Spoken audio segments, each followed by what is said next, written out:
அப்போ இவர் தன்னுடைய வாழ்க்கை வரலாறுல வந்து என்ன சொல்கிறாருன்னா, தன்னுடைய 6 வயதிலேயே வந்து ஜப்பானிய ஏகாதிபத்தியத்திற்கு எதிரான மக்கள் போராட்டத்தை வந்து பார்த்தேன். பல கொரிய மக்கள் இறந்து போய் கொரிய ரத்தம் வந்து சிந்தப்படுவதை என் கண்ணால் வந்து பார்த்தேன் அப்படின்னு வந்து அவர் சொல்கிறாரு. இதை வந்து மேற்கத்திய ஊடகங்களும் நூல்களும் வந்து இதை வந்து ஒத்துக்கொள்கின்றன. இவர் உண்மையிலே வந்து சண்டை போட்டார் அப்படின்னு சொல்லி. அப்போ இவர் கம்யூனிஸ்டாக மாறி வந்து பின்னாடி வந்து ஜப்பான் வந்து 2ஆம் உலகப் போரில் வந்து சரண்டர் ஆகுது.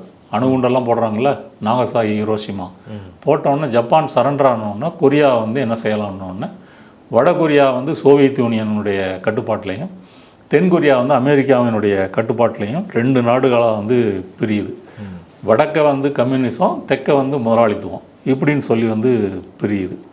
இப்போ வடகொரியாவில் வந்து சர்வாதிகார ஆட்சி நடக்குதுன்னு நம்ம சொல்லிகிட்டு இருக்கும்போதே, தென்கொரியாவில் பார்த்தீங்க அப்படின்னு சொன்னால் அங்கேயும் ஒரு 4 பெரிய முதலாளிகள் தான் கட்டுப்படுத்துகிறாங்க.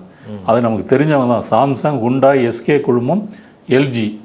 இந்த 4 முதலாளி குடும்பங்கள்லாம் தென்கொரியாவை வந்து கட்டுப்படுத்துகிறாங்க.